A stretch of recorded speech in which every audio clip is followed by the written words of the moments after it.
बिस्मिल्लाहिर्रहमानिर्रहीम। अस्सलाम वालेकुम। तमाम नाज़रीन से गुजारिश है मेरी वीडियो को लाइक करें, कमेंट करें, शेयर करें और चैनल को लाजमी सब्सक्राइब करें।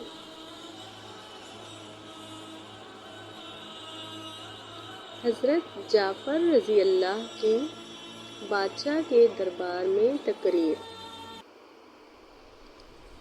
हज़रत जाफ़र रज़ी अल्लाह जब मक्के से हिजरत करके नजाशी बादशाह के दरबार में गए तो हज़रत जाफ़र ने तकरीर की। उसमें फरमाया,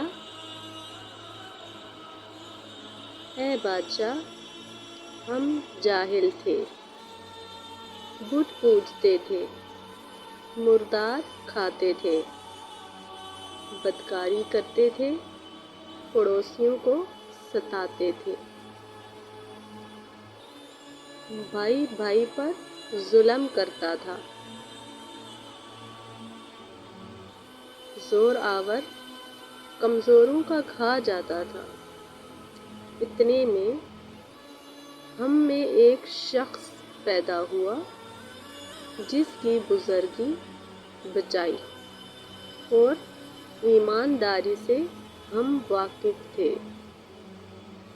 उसने हमको बच्चे दीन की दावत दी और बताया कि हम बुतों को पूजना छोड़ दें, सच बोलें, जुल्म से बाज आएं,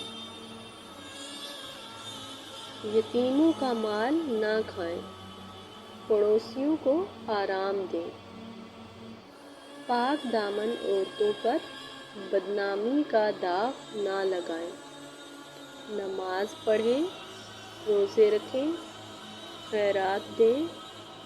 हमने उस शख्स को खुदा का पैगंबर माना और उसकी बातों पर अमल किया। इस जुर्म पर हमारी कौम हमारी जान की दुश्मन हो गई और हमको मजबूर करती है कि हम उसको छोड़कर उसी पहली गुमराही में रहें।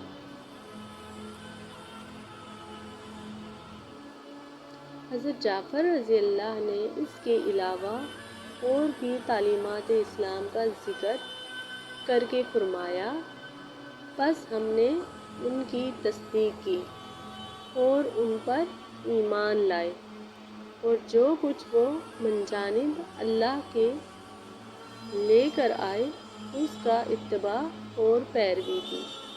चनाचे हम सिर्फ अल्लाह की इबादत करते हैं, उसके साथ किसी को शरीक नहीं करते, हलाल चीज़ों को करते हैं और हराम चीज़ों से बचते हैं। महज इस बिना पर हमारी कौम ने हमको तरह तरह से सताया और किस्म किस्म की अज़ियतें पहुँचाई ताकि हम एक अल्लाह की इबादत छोड़कर गुज़िश्ता बेहयाइयों में फिर मुब्तला हो जाएं। जब हमने उनके मुज़ालिम से तंग आ गए और अपने दीन पर चलना और एक खुदा की इबादत और बंदगी करना दुश्वार हो गया, तब हमने अपना वतन छोड़ा। ये तमाम तफसील मसंद अहमद और एन हिशाम में मज़कूर है।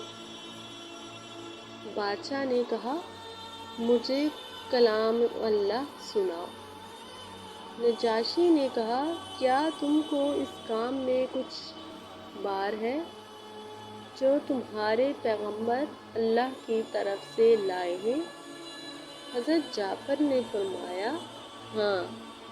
नजाशी ने कहा, अच्छा, उसमें कुछ पढ़कर मुझे को सुनाओ। हज़रत जाफ़र रज़ी अल्लाह ने सूरह मरियम का इब्तदाई हिस्सा पढ़कर सुनाया। बादशाह और तमाम हवारियों के आंसू निकल आए। रोते रोते बादशाह की दाढ़ी तर हो गई। मालूम हुआ कि बादशाह दाढ़ी रखता था और यही तमाम अंबिया का तरीक़ रहा। माअज़ल्लाह। کسی پیغمبر نے کبھی داڑھی نہیں منڈوائی۔ داڑھی رکھنا خاص حضرات انبیاء و مرسلین کا طریقہ رہا۔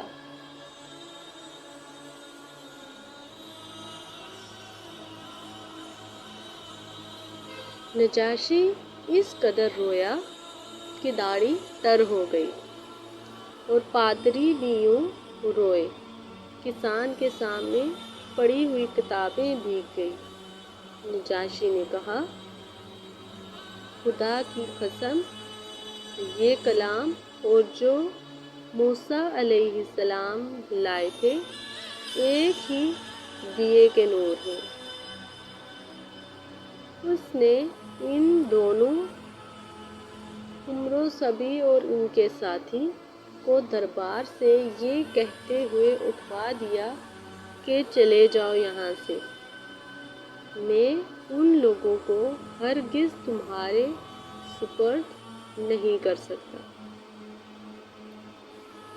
جب حضرت جعفر رضی اللہ تلاوت ختم کر چکے تو نجاشی نے کہا، یہ کلام اور وہ کلام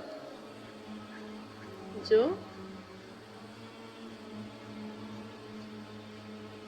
حضرت عیسیٰ علیہ السلام لے کر آئے، دونوں ایک ہی شمعدان سے نکلے ہوئے ہیں، اور قریش کے وفد سے صاف طور پر کہہ دیا کہ میں ان لوگوں کو ہرگز تمہارے حوالے نہیں کروں گا اور نہ اس کا کوئی امکان ہے۔